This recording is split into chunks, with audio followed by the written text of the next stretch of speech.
Assalamualaikum warahmatullahi wabarakatuh. Baiklah, pada pertemuan kali ini kita akan membahas materi tentang metabolisme protein.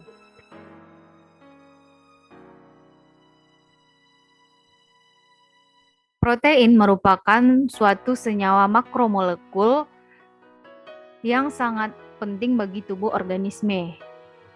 Seseorang yang mempunyai berat badan 70 kg terdapat sekitar 10 kg protein, di mana protein ini akan disimpan di dalam otot. Sekitar 300 sampai 400 gram per hari, protein di dalam tubuh akan mengalami proses proteolisis, yaitu perombakan atau degradasi protein menjadi senyawa atau molekul yang lebih sederhana, yaitu asam amino. Nah, dapat kita lihat pada struktur asam amino ini terdapat gugus fungsi asam karboksilat, kemudian ada grup amino, dan ini adalah alfa karbon, dan ini adalah rantai cabangnya.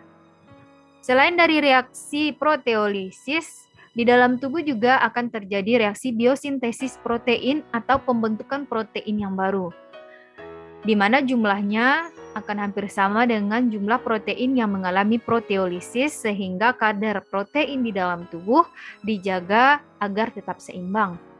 Nah, untuk metabolisme protein ini sangat berpengaruh terhadap keseimbangan nitrogen di dalam tubuh. Selain dari metabolisme protein, hormon juga berpengaruh terhadap keseimbangan nitrogen di dalam tubuh. Contohnya adalah hormon testosteron, seperti yang ada pada slide ini, kemudian hormon kortisol. Agar kehilangan nitrogen dapat diimbangi di dalam tubuh, maka kita harus mengkonsumsi protein minimal 30 gram per harinya. Nah, ini adalah bagan dari metabolisme protein secara umum, di mana protein sendiri terbagi kepada dua, yaitu protein nabati, yaitu dari tumbuh-tumbuhan, dan protein hewani yang berasal dari hewan. Nah, ketika makanan masuk ke dalam mulut, maka di dalam mulut makanan ini akan dihancurkan, kemudian akan terbentuklah kim, dan akan diteruskan ke lambung. Nah, di lambung molekul protein ini akan dipecah menjadi molekul yang lebih sederhana berupa polipeptida, di mana dikatalisis oleh enzim pepsin. Kemudian polipeptida akan dibawa ke usus halus. Nah, di usus halus, polipeptida akan diubah menjadi peptin, kemudian akan dirubah menjadi asam amino. Nah, kemudian enzim yang berperan di sana di dalam proses pemecahan polipeptida adalah erepsin dan tripsin. Asam amino yang telah terbentuk ini merupakan molekul yang ukurannya sangat kecil, sehingga mudah diserap melalui jonjol usus, kemudian masuk ke dalam pembuluh darah. Selanjutnya, asam amino inilah yang nantinya akan mengalami proses metabolisme selanjutnya. Nah, di sini pada tabel dapat kita lihat bahwasanya di dalam lambung itu terdapat enzim pepsin, kemudian di mana dia berfungsi di dalam proses pemecahan protein menjadi polipeptida.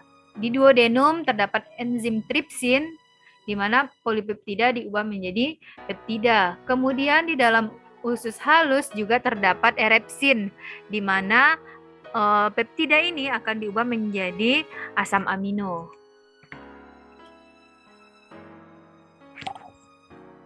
Asam amino secara umum dapat dibagi kepada dua, yaitu asam amino esensial dan asam amino non-esensial. Asam amino esensial merupakan asam amino yang tidak dapat diproduksi atau disintesis oleh tubuh. Contohnya adalah lisin, leusin, isoleusin, valin, metionin, fenilalanin, treonin, dan triptopan. Sedangkan asam amino yang non-esensial merupakan asam amino yang dapat diproduksi atau disintesis di dalam tubuh. Contohnya adalah alanin, glisin, aspartat, glutamat, serin, tirosin, sistein, prolin, glutamin, dan asparagin. Nah, untuk asam amino yang esensial ini kita harus konsumsi atau kita mendapatkannya dari makanan yang kita konsumsi. Selain dari asam amino esensial dan non-esensial, asam amino juga ada yang dikelompokkan menjadi asam amino semi-esensial, di mana asam amino ini digunakan ketika pertumbuhan pada bayi, yaitu histidin dan arginin.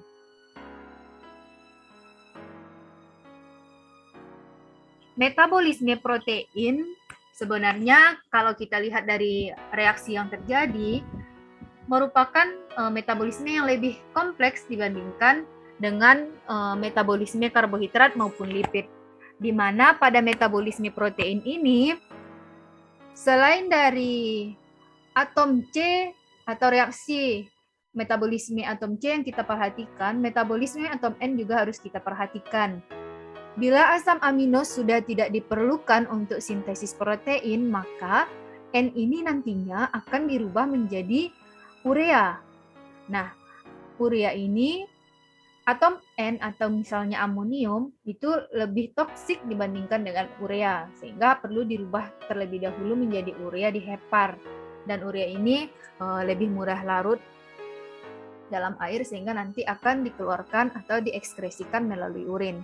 Sedangkan atom C dioksidasi menjadi CO2 dan H2O oleh sejumlah jaringan. Nah, pada gambar ini merupakan struktur dari asam amino, di mana ketika asam amino ini berikatan, maka akan terbentuk ikatan yang disebut dengan ikatan peptida. Yang merah ini adalah ikatan peptida. Kemudian akan terbentuk H2O atau air.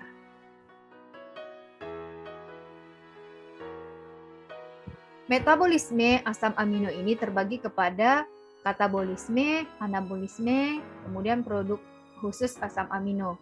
Nah, katabolisme ini merupakan pemecahan atau degradasi senyawa-senyawa yang lebih kompleks menjadi senyawa-senyawa yang lebih sederhana, di mana di sini adalah katabolisme atom N dan katabolisme rantai karbon C. Untuk anabolisme sering juga disebut dengan biosintesis, yaitu pembentukan senyawa yang lebih kompleks dari senyawa yang sederhana. Adapun tahapan dari katabolisme nitrogen asam amino terdiri dari 4 tahap, yaitu transaminasi, deaminasi oksidatif, transport amonia, dan siklus urea. Nah, kita masuk ke tahap yang pertama, yaitu transaminasi. Transaminasi ini merupakan reaksi yang sifatnya reversibel, di mana reaksi transaminasi ini merupakan proses utama untuk mengeluarkan atom N dari asam amino. Nah, pemindahan atom N dari asam amino ke alfa ketoglutarat, di sini dapat kita lihat NH3 yang ada pada asam amino ini akan ditransfer ke alfa ketoglutarat. Jadi, yang bersifat akseptor di sini adalah alfa ketoglutarat. NH3 akan terikat pada atom C yang ini, di mana ikatannya dengan atom O akan terputus sehingga nanti akan terbentuklah glutamat. Sedangkan atom O ini akan berikatan dengan asam amino yang ini, di mana dia akan terikat pada atom karbon sehingga akan terbentuklah alfa ketoasid. Semua asam amino dapat mengalami reaksi transaminasi kecuali lisin dan treonin. Nah, ini adalah reaksi transaminasi dengan AST atau aspartat transaminase. NH3 yang ada pada aspartat akan ditransfer ke alfa ketoglutarat. Ini ikatannya akan terputus masuk NH3 sehingga terbentuk glutamat. Dan O yang ada pada alfa ketoglutarat akan masuk dan berikatan dengan atom C yang ini, C2, yang ada pada aspartat, sehingga terbentuklah nanti oksaloasetat. Nah, selanjutnya akan kita lihat reaksi transaminasi dengan ALT atau alanin transaminase. Di sini NH3+ yang ada pada alanin akan berikatan dengan atom C2 ini, C2 pada alfa ketoglutarat, ikatannya dengan O akan terputus sehingga akan terbentuk glutamat. Dan O yang ada pada alfa ketoglutarate tadi akan berikatan dengan alanin sehingga akan terbentuklah senyawa pirufat.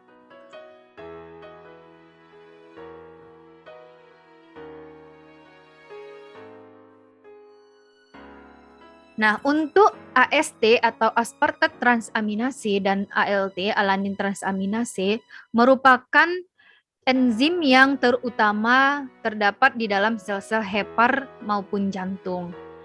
Jadi, kerusakan kedua organ ini akan menyebabkan lepasnya kedua enzim dari sirkulasinya, sehingga terjadi peningkatan kadar kedua enzim tersebut di dalam serum, sehingga dapat digunakan untuk menilai luasnya kerusakan kedua organ ini.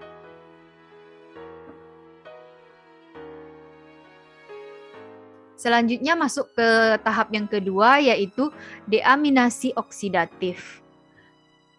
Di mana di dalam reaksi deaminasi oksidatif ini akan dikatalisis oleh enzim glutamat dihidrogenase, kemudian dengan kofaktor NAD+ atau NADP+ yang ada di dalam mitokondria. Jadi NADP+ ini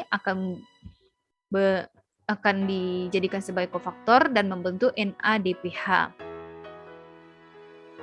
Reaksi ini dapat menggabungkan amonium ke glutamat atau melepaskan amonium dari glutamat. Jadi NH3 yang ada pada glutamat ini akan dilepas dan akan berikatan dengan alfa ketoglutarate.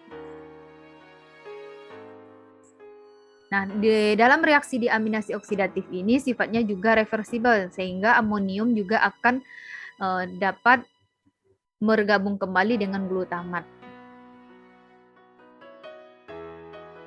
Ini merupakan reaksi transaminasi dan deaminasi, di mana kalau kita lihat pada gambar pada slide ini, sangat erat kaitannya antara reaksi transaminasi dan deaminasi.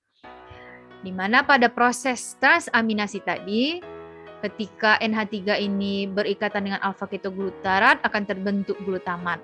Nah, glutamat ini akan masuk ke reaksi deaminasi, di mana NH3 dari glutamat akan